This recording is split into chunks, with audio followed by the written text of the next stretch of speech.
Bonjour à tous et bienvenue sur notre formation pour compta et facturation. Donc je vais commencer par vous présenter un sommaire de ce qu'on va voir ensemble aujourd'hui. Donc la formation débutera avec toute la partie paramétrage de votre compte qui est essentielle pour ne pas vous retrouver avec des erreurs par la suite. Donc surtout pour ce qui est paramètres ici de TVA et date d'exercice qui est très important. Ensuite, vos balances d'ouverture font également partie, on va dire, du paramétrage initial de compte. Donc ça, on le verra ensemble. Puis je vous montrerai donc la création de vos fiches clients, fournisseurs, produits et services. On verra la partie facturation, que ce soit de vente ou d'achat. Et ensuite, je passerai un petit peu plus de temps sur la partie trésorerie et connexion banque. Donc parce que c'est souvent on va dire la partie où on a le plus de questions et la partie la plus complexe du logiciel. Voilà. Ensuite, je vous montrerai l'option des journaux qui peuvent être créés et les rapports qui sont générés tous automatiquement par le logiciel. Et enfin, on terminera par toutes vos ressources d'aide et de support technique. Donc, je vous montrerai qu'il y a différents points de ressources.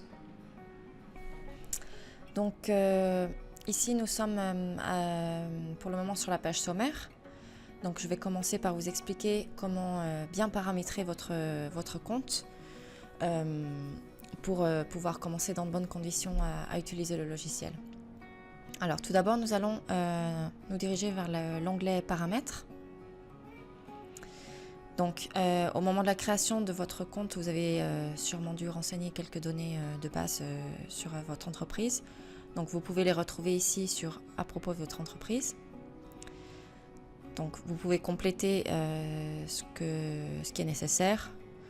Donc l'adresse, votre numéro de SIRET, votre numéro de RCS, un code NAF si vous en avez un. Donc ensuite vous cliquez ici sur enregistrer.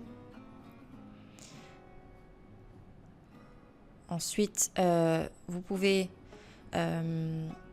ici sur le logo et le document thématique, donc vous verrez que vous avez d'abord le choix entre deux modèles de facture. Donc, il y en a un plus complet, c'est celui du produit. Et celui sur service présente un peu moins de colonnes.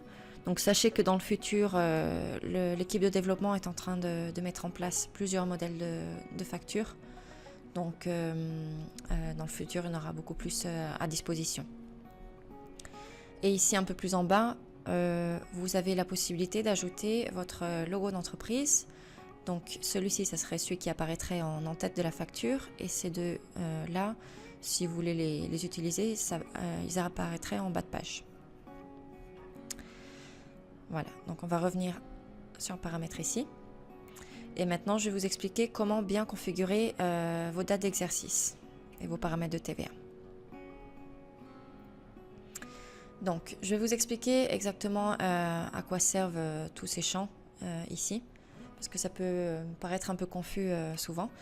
Donc, en premier, la date de verrouillage de saisie, c'est la date donc la date que vous allez indiquer. Servira à ce que le logiciel vous empêche de saisir des transactions antérieures à cette date. Donc dans mon cas, j'ai mis le 31 décembre 2017, donc je serai incapable le logiciel ne me laissera pas saisir des transactions antérieures à cette date. La date de démarrage de comptabilité, donc ça va être directement le lendemain de la date de verrouillage. Et l'exercice courant, en principe, ça sera le même jour que la date de démarrage de votre comptabilité. Votre exercice, vous pouvez le définir sur un an comme moi ou si besoin sur une période plus courte. Ça, il n'y a aucun problème. Ensuite, vous avez à renseigner votre prochain exercice. Voilà. Donc ensuite, un peu plus bas, vous devez indiquer votre régime de TVA. Et la fréquence d'envoi. Et ici, votre numéro de TVA. Ensuite, pour ce qui est du calcul de la TVA, il y a deux types de calculs sur les factures ou sur les paiements. Donc, c'est à vous de savoir si votre entreprise doit appliquer un mode de calcul ou un autre. Donc si vous n'êtes pas sûr lequel vous avez le droit d'appliquer ou pas, il vaut mieux le consulter avec les autorités compétentes.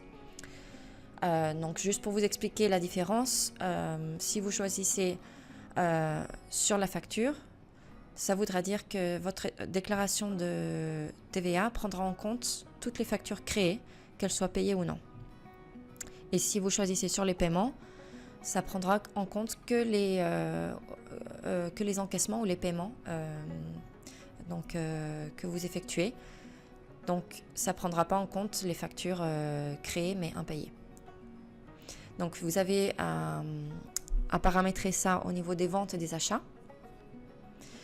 Donc voilà, ça c'est un point assez important à paramétrer dès le départ pour ne pas avoir d'erreur après sur votre déclaration de TVA. Voilà. Donc pour ce qui est de la partie paramètres, on a vu les bases principales. Après vous verrez qu'il y a beaucoup d'autres options plus détaillées dans les paramètres. Donc ça je vous laisserai les découvrir. Mais pour ce qui est de paramètres de base pour commencer à utiliser le logiciel, donc ça serait ces paramètres-là. Ensuite, vous avez donc tout en bas les balances d'ouverture. Donc ça aussi c'est important à indiquer dès le départ. Donc vous pouvez indiquer vos balances d'ouverture de votre exercice précédent au niveau de vos clients, de vos fournisseurs, de vos comptes bancaires et des comptes du grand livre. Donc pour les balances d'ouverture clients et fournisseurs et également compte bancaire, sachez qu'il faudra au préalable avoir créé bien sûr vos fiches clients et fournisseurs. Donc ça on le verra après comment. Pour les comptes bancaires c'est pareil. Il faudra aller dans la trésorerie, je vous montrerai également comment, et créer vos différents comptes bancaires. Donc une fois que vous avez créé vos clients fournisseurs et comptes bancaires, vous pouvez renseigner une balance d'ouverture. Donc je vous montre un exemple avec les clients. Pour les fournisseurs, c'est exactement la même chose. Vous pouvez très bien avoir un solde sur votre exercice précédent, dans mon cas 2017, un solde avec le montant total des factures pour ce client-là, ou alors un avoir en cours.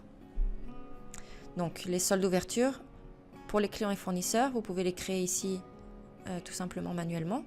Donc vous choisissez votre client et le montant. Et vous choisissez ici le type facture ou avoir. Ou alors, pour aller plus vite, vous avez l'option d'importer des soldes d'ouverture. Donc pour tout ce qui est import, à chaque fois que je vous parlerai de l'import au cours de la formation, sachez qu'il faut toujours absolument utiliser notre fichier de modèle CSV qui vous est fourni à chaque fois que vous cliquez sur l'option de import. Donc le modèle fichier CSV, il faut absolument respecter les colonnes, l'ordre des colonnes qui est déjà établi sur le fichier modèle, ne pas changer les en-têtes, ne pas rajouter de colonnes, sinon ça va vous faire des erreurs d'import et ça ne vous permettra pas d'importer vos données. Donc voilà ce qui est pour les balances d'ouverture clients et fournisseurs, donc c'est exactement la même chose. Et pour ce qui est des comptes bancaires, une fois que vous avez créé au préalable tous vos comptes bancaires nécessaires, vous pouvez également indiquer ici donc manuellement, donc vous choisissez un compte que vous avez créé et vous indiquez où vous en êtes, soit au débit, soit au crédit. Voilà. Donc moi dans ce cas-là j'ai 3 comptes bancaires, j'ai indiqué le solde d'ouverture pour mes 3 comptes. Et ensuite, si vous y connaissez un peu plus en comptabilité, vous pouvez aussi enregistrer des soldes sur vos comptes du plan comptable. Donc, vous n'avez qu'à sélectionner le compte du plan comptable ici dans le menu déroulant et indiquer si vous en êtes au débit ou au crédit. Donc voilà pour ce qui est des paramètres en général. Donc ensuite, vous pouvez passer donc à la création de vos clients et fournisseurs. Donc, comme on a bien vu, il faut le faire absolument avant de renseigner vos balances d'ouverture. Donc, pour la création de clients et fournisseurs, c'est très facile, très intuitif. Donc, je vais vous montrer un exemple. Pour les clients, vous n'avez qu'à si vous voulez le faire manuellement, vous avez très peu de clients, vous cliquez simplement ici sur créer client et vous avez toutes les données à renseigner. Ou alors, si vous avez une grosse liste de clients, vous pouvez faire un import. Donc là c'est pareil, quand vous cliquez sur importer client, vous aurez ici un fichier modèle CSV qui sera mis à disposition. Donc pour les fournisseurs, c'est exactement pareil. Ensuite, pour vos produits et vos services, c'est le même principe. Vous pouvez les créer ou bien manuellement en cliquant ici sur nouvel article. Donc vous avez le choix de créer des produits en stock ou des produits sans stock ou des services. Et également ici, vous avez l'option d'import, donc importer des éléments si vous avez une grosse liste de produits ou de services. Donc il y a un fichier modèle CSV spécifique pour chaque type de produit stock ou non stock ou pour les services. Donc voilà pour ce qui est des contacts produits et services. Donc ensuite on va passer à la partie facturation. Alors là c'est pareil, vous verrez que les options sont les mêmes pour les ventes ou pour les achats. Donc pour les ventes vous avez en plus l'option de réaliser des devis. Donc les estimations ici c'est moins utilisé en France, donc la plupart des Français ne l'utilisent pas. Mais on va dire que l'estimation c'est un document un peu moins officiel que le devis. Donc vous pouvez passer sans problème directement par le devis. Donc vous créez un nouveau devis tout simplement ici. Vous avez tout à renseigner. Donc ici vous pouvez sélectionner vos clients et ici vos produits. Et une fois que vos devis sont créés, donc vous avez plusieurs statuts. Soit votre devis au départ sera en attente, soit vous pourrez le marquer comme refusé ou le transformer en facture une fois qu'il sera accepté. Donc si nous avons un devis ici par exemple en attente, lorsque vous ouvrez votre devis, vous avez l'option ou bien de le marquer comme refusé par votre client, ou bien s'il est accepté dans la vie réelle, c'est un passage direct à la création de facture. Il n'y a pas d'étape intermédiaire de accepter à la création de la facture. C'est directement, vous cliquez ici sur créer facture et le logiciel va vous le transformer en facture. Donc ici, dans facture de vente, j'ai plusieurs exemples ici moi-même de factures de vente créées. Donc vous pouvez voir que c'est pareil, le logiciel m'indique si elles sont non réglées, payées partiellement ou payées.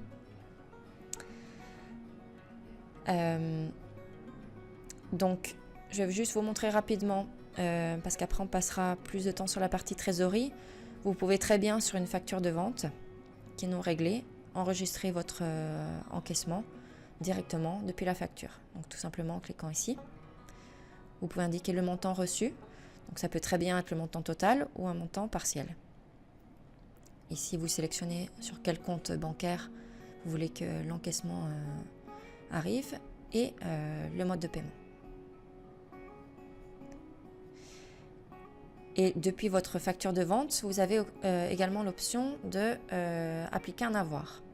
Donc si vous voulez faire dans ce cas-là un avoir à votre client et l'appliquer à cette facture, vous cliquez simplement sur ajouter un avoir depuis la facture.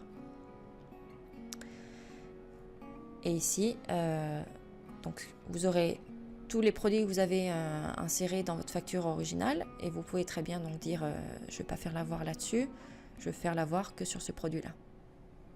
Vous pouvez réduire les quantités si vous avez par exemple au lieu de si vous aviez 10 boîtes, faire un avoir que sur une seule boîte. Donc une fois que vous cliquez sur enregistrer, la facture passera à partiellement payer à l'aide de l'avoir. Donc voilà, vous pouvez faire des avoirs directement depuis vos factures de vente ou ici en cliquant sur avoir sur vente, c'est pour réaliser des avoirs sur vente individuellement, des factures. Donc c'est-à-dire que soit une fois que votre avoir sera créé, vous pouvez soit directement sans le lier à une facture, enregistrer le remboursement que vous voulez effectuer à votre client. Soit vous le laissez comme non réglé et dans le futur, vous aurez la possibilité de l'associer à une facture de vente pour payer partie ou entièrement une facture de vente. Et ensuite, vous avez la dernière option ici, qui est celle des saisies rapides. Donc les saisies rapides, ça sert à, disons que si vous aviez sur un autre logiciel et votre exercice en cours, beaucoup de factures déjà envoyées à vos clients, simplement en attente d'être payés, ou même des avoirs, vous pouvez de façon plus rapide les enregistrer à nouveau dans compta et facturation. Donc au lieu d'avoir à ressaisir par le biais de facture de vente, ressaisir la facture entièrement, c'est une manière beaucoup plus rapide. Donc vous cliquez ici tout simplement sur Nouvelle saisie rapide. Vous choisissez si c'est une facture ou un avoir. Et vous marquerez ici le montant total de votre facture. Donc la grosse différence avec la facture de vente, c'est que la saisie rapide ne va pas faire le détail de la facture. Donc c'est simplement pour enregistrer des factures que vous avez simplement à attendre l'encaissement ou des avoirs. Donc après ici c'est pareil, vous avez une option d'import et un fichier modèle CSV qui sera mis à disposition si vous avez une grosse liste de factures ou d'avoirs en cours. Donc si vous voulez par contre absolument envoyer une deuxième copie peut-être à votre client de la facture, dans ce cas-là il faut créer la facture de vente par ici en faisant la facture au détail, parce que je vais vous montrer une saisie rapide à quoi ça ressemble quand vous voulez l'imprimer en PDF. Donc ça vous fait pas du tout un détail de facture, ça vous apparaît sur une seule ligne. Donc voilà, c'est la grosse différence entre saisie rapide et facture de vente.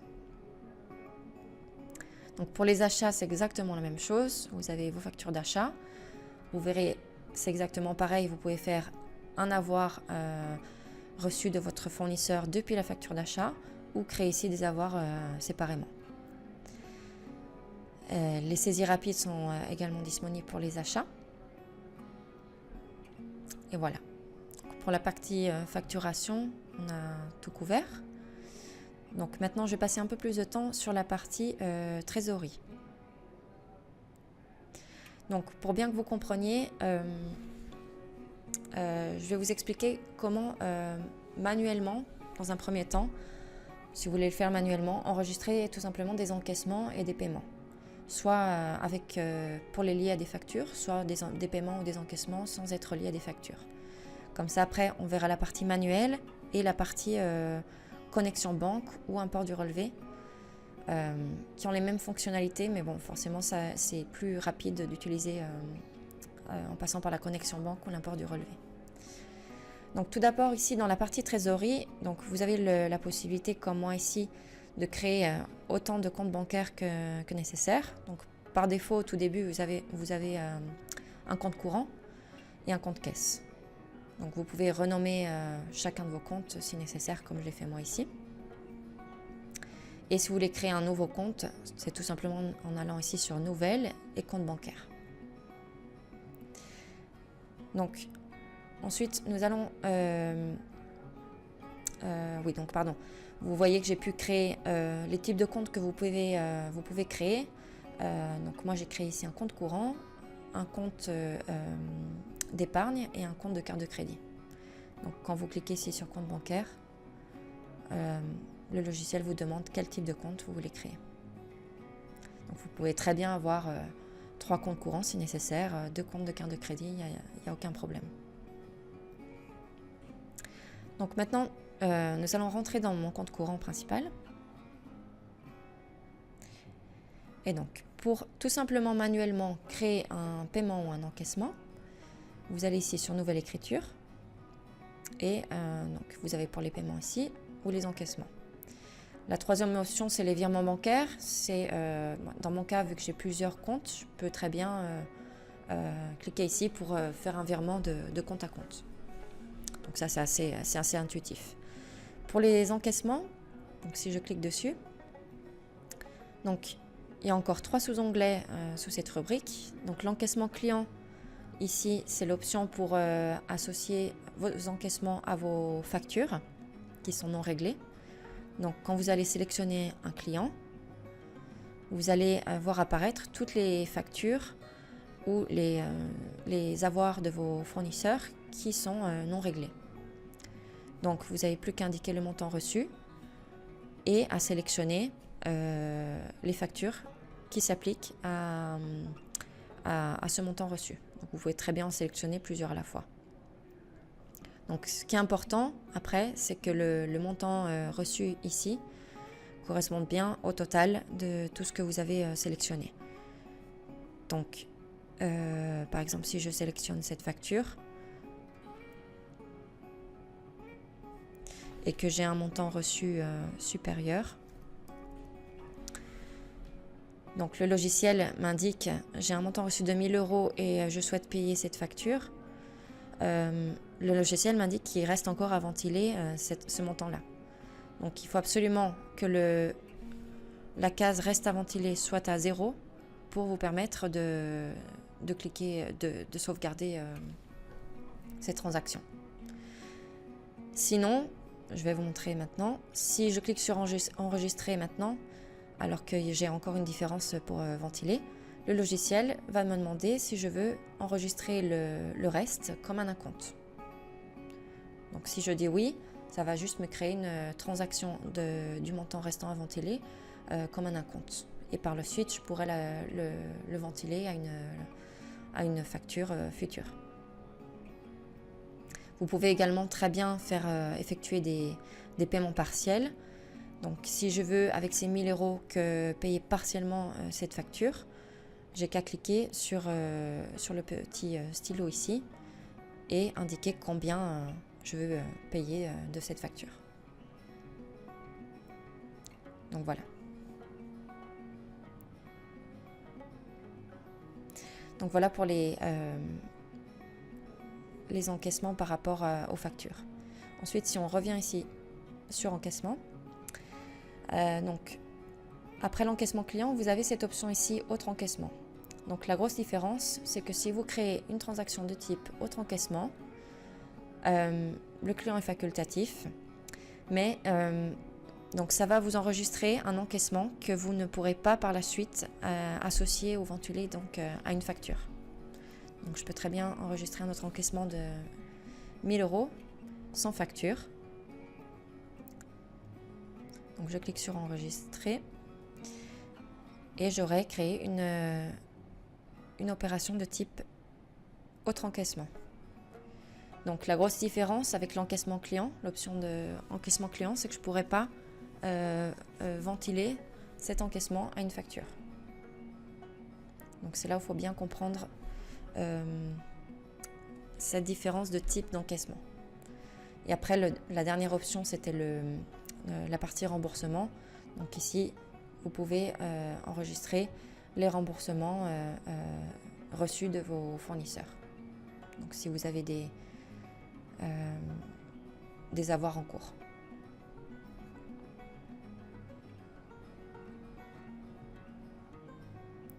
Voilà, donc on va revenir à l'écran principal.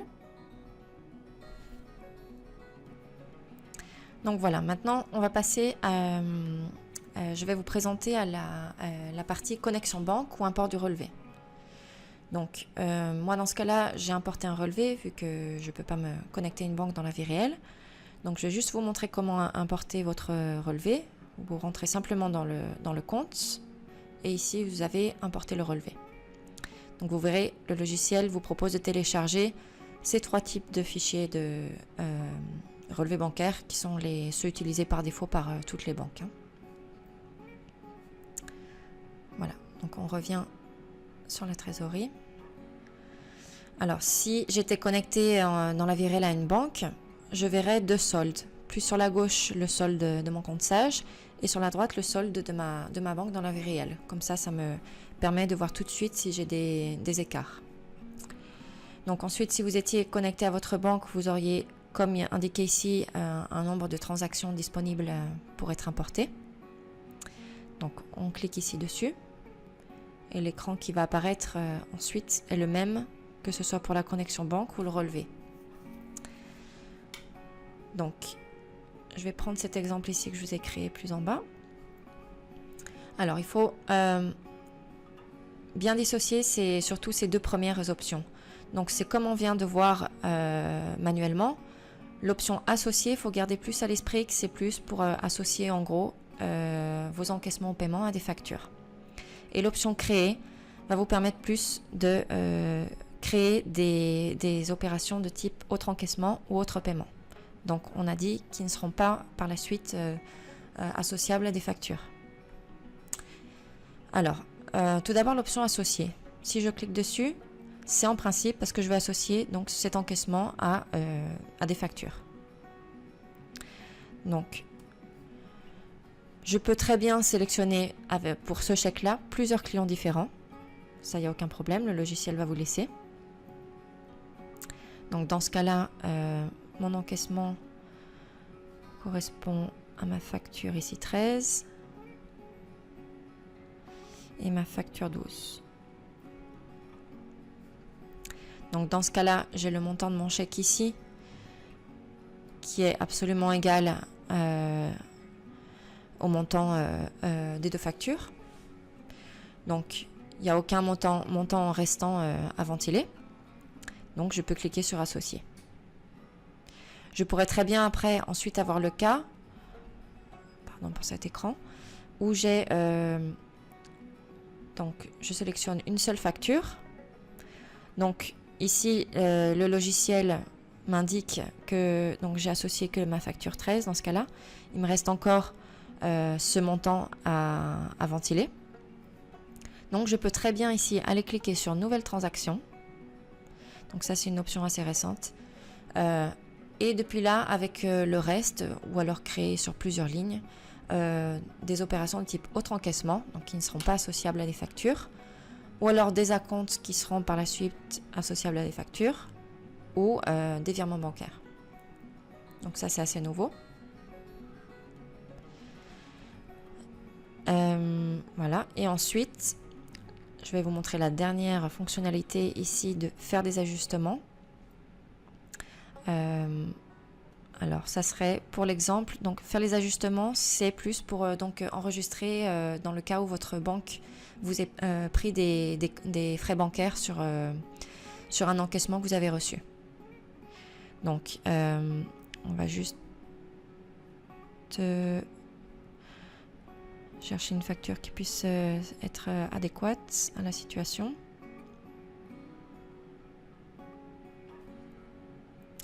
Donc dans ce cas-là, par exemple, si je sélectionne cette facture, je vais juste enlever ma facture 13. Donc on voit que j'ai reçu un chèque de 1143 et le montant de ma facture à mon client était plus élevé. Alors, donc, dans ce cas-là, ça voudrait dire, imaginons que c'est dû à ce que ma banque m'ait pris des frais bancaires. Donc, le logiciel vous indique qu'il y a encore une différence dans la ventilation. Donc, si je clique ici sur faire des ajustements, le logiciel va automatiquement me proposer d'enregistrer le reste comme des frais bancaires. Bon, après, si c'est pour un autre motif, vous pouvez très bien ici changer le compte du grand livre. Donc, lorsque vous cliquerez sur ajouter, si c'est pour des frais bancaires par exemple, le logiciel va vous créer, donc va vous payer cette facture que vous avez sélectionnée et à côté va vous créer une transaction de type autre paiement, pour refléter les frais bancaires que vous avez payés à votre banque. Donc ça c'est pour l'option associée. Alors juste pour vous montrer ce qui se passe par la suite, je vais juste associer mon chèque aux deux factures que j'avais préparées.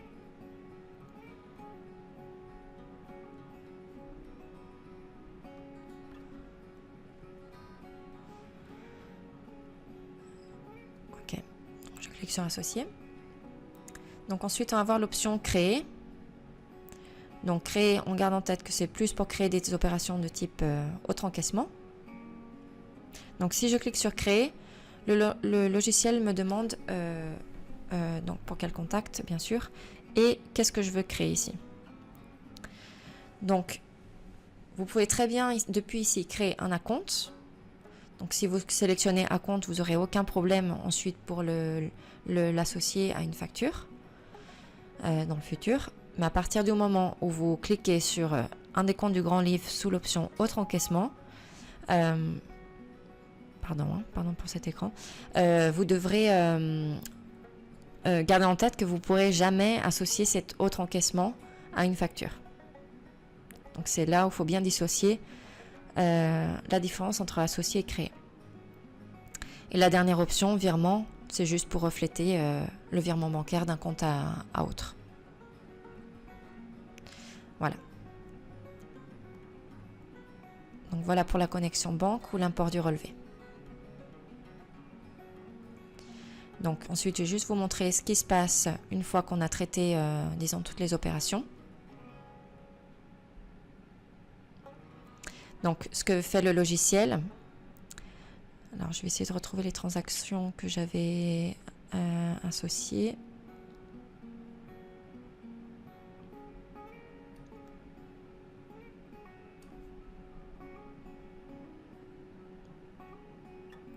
Voilà. Donc, ce que fait le logiciel, vous voyez, il y a une coche de compenser sur la colonne compensée ici.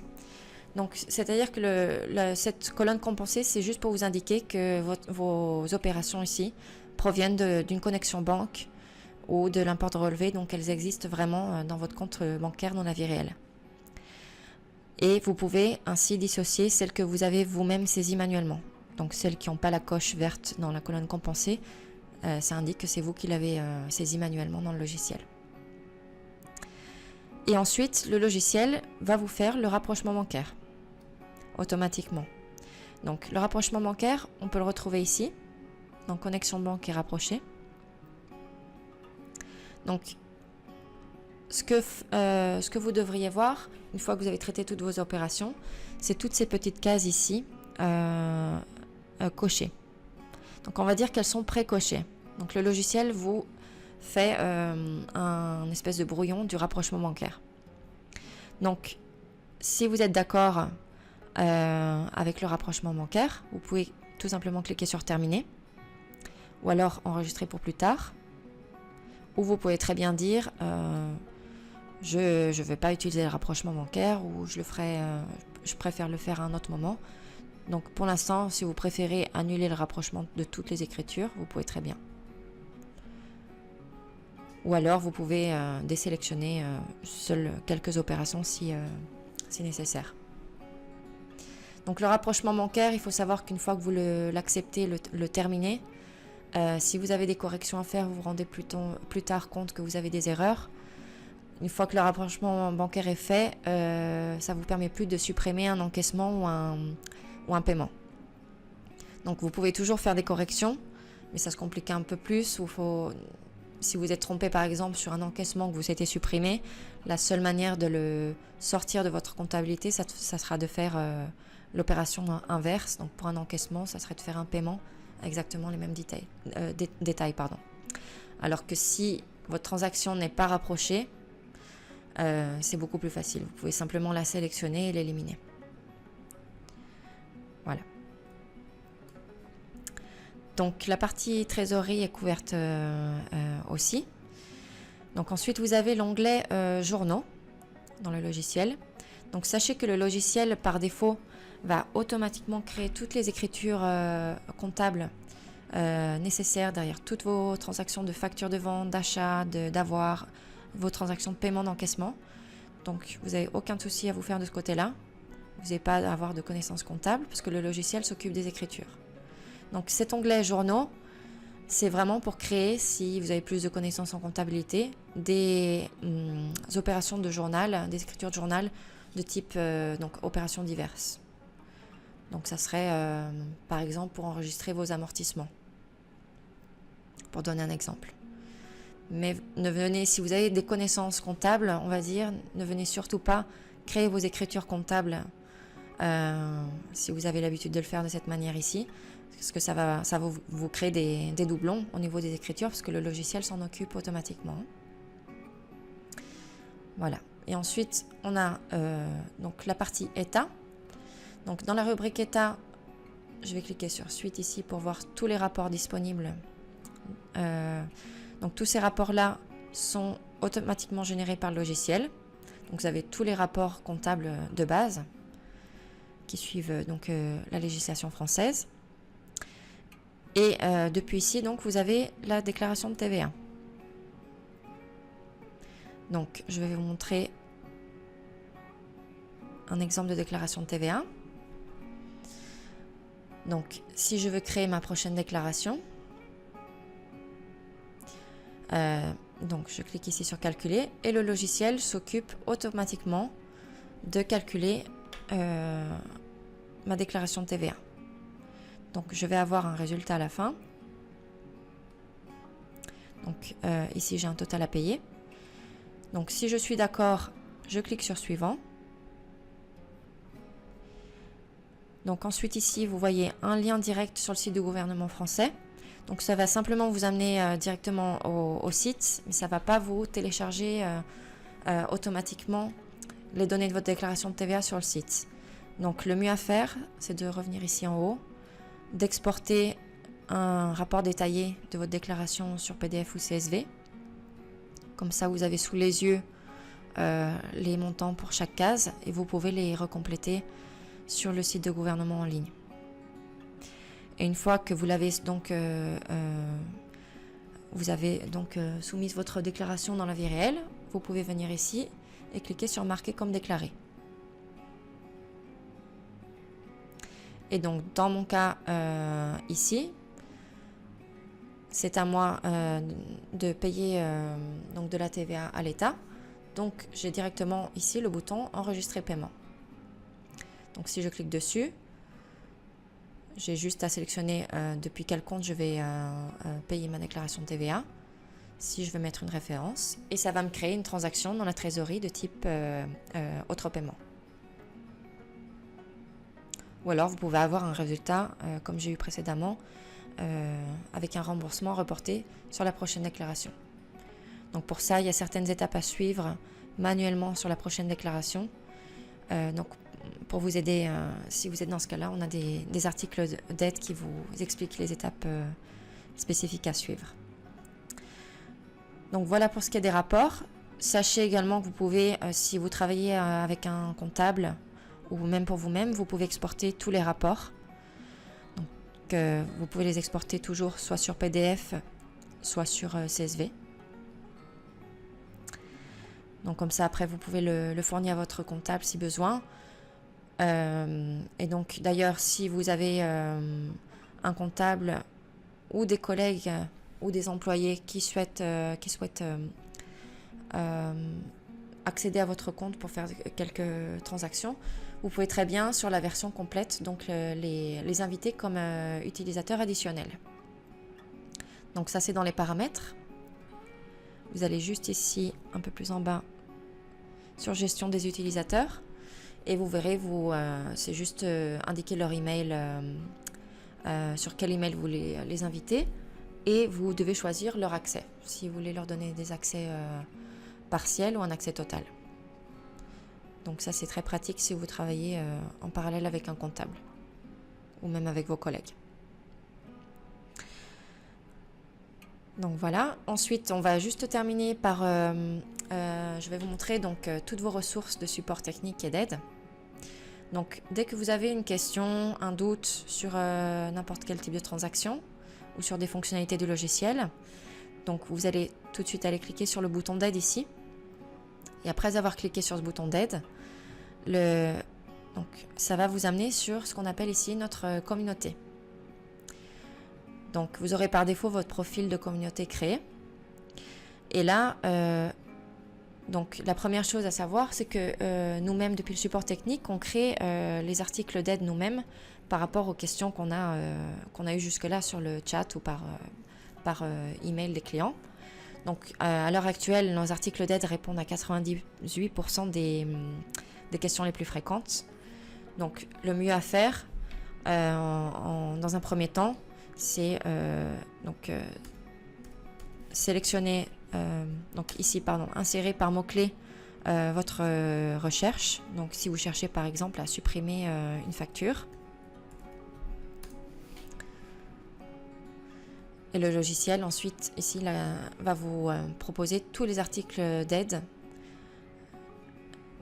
en rapport avec la suppression de facture. Donc après, on a créé récemment un article, plusieurs index, un index général et un plus spécifique au niveau des corrections, parce que c'est une des questions les plus fréquentes, comment faire des corrections. Donc on a un index ici par exemple de correction, où après vous avez le lien à l'intérieur de l'article de tous nos articles d'aide avec le type de correction spécifique. Donc c'est très pratique. Donc ensuite, si vous ne comprenez pas notre article d'aide, ou il y a quelque chose qui vous êtes pas très sûr, dans ce cas-là, donc on va revenir en arrière, le mieux est de créer une requête. Donc créer une requête, ça va vous permettre de, comme si c'était de nous envoyer un email. Donc on vous répondra dans les 24 heures. Donc pour créer une requête, il faut aller juste ici sur gérer les cas. Donc la requête, c'est très bien, et ensuite créer une nouvelle requête, parce que donc vous pouvez insérer votre texte comme si c'était un email, et ensuite nous envoyer des copies d'écran ou n'importe quelle pièce jointe. Donc ça, on en a souvent besoin pour essayer de résoudre vos messages d'erreur ou tout ça. Donc la requête est le meilleur moyen de, après la recherche d'articles d'aide, de vous communiquer avec nous. Comme ça, on peut prendre le temps de bien regarder votre compte si vous nous avez donné accès. Donc c'est toujours bien de nous dire ici si vous nous donnez accès à votre compte ou pas. Regardez vos copies d'écran et on vous répond donc dans les 24 heures. Et donc, comme autre option de support, bien sûr, vous avez donc le chat. Donc on a vu avant, je vais vous montrer encore une fois, il y avait le bouton du chat, donc qui est juste ici. Alors pour le chat, sachez que donc on couvre les horaires en France de 8h du matin jusqu'à 6h du soir. Donc ça c'est pour l'équipe de support technique française. Après on a une autre équipe qui prend la relève pour jusqu'à un peu plus tard, qui se trouve par contre aux États-Unis à Atlanta. Donc il y a beaucoup de parlants français vu qu'ils donnent du support à la partie française du Canada. Donc eux aussi ensuite sont disponibles pour vous sur le chat à partir de 6h. Donc après c'est vrai que si vous avez peut-être des questions plus spécifiques, par exemple sur la déclaration de TVA, vu qu'ils ont moins l'habitude de travailler avec des clients français, ils vont peut-être vous rediriger vers nous en vous disant de créer une requête et on vous répondra dès le lendemain. Mais en général, si c'est des questions sur les fonctionnalités de base du logiciel, ils pourront vous aider de la même manière que nous, sans problème. Et donc pour finir, un dernier moyen de communication, c'est notre groupe. Donc on a créé un groupe compta et facturation. Donc vous pouvez, si vous le souhaitez, vous joindre au groupe. Donc on a d'ailleurs un article d'aide qui vous explique comment vous joindre au groupe. Donc ce serait simplement en allant ici. Et donc vous voyez, on a un espèce de forum où les clients peuvent poser leurs questions aussi. Donc ça peut très bien être d'autres clients qui ont eu le même cas que vous qui vous répondent. Ou alors, nous, de toute façon, on s'assure que toutes les questions soient répondues. Donc voilà, une autre ressource d'aide. Donc il faut toujours garder en tête qu'on a nos articles qui sont revérifiés et remis à jour tous les jours, nos articles d'aide. Ensuite, donc l'option de créer votre requête, ce forum ici, et le bouton du chat. Voilà. Donc voilà pour la formation pour aujourd'hui. Donc j'espère que ça a pu éclairer certains de vos doutes ou vous faire une bonne initiation au logiciel. Voilà, donc Je vous souhaite une très bonne continuation à tous avec le logiciel et avec votre entreprise. Et n'hésitez pas à nous contacter si besoin. Merci, au revoir.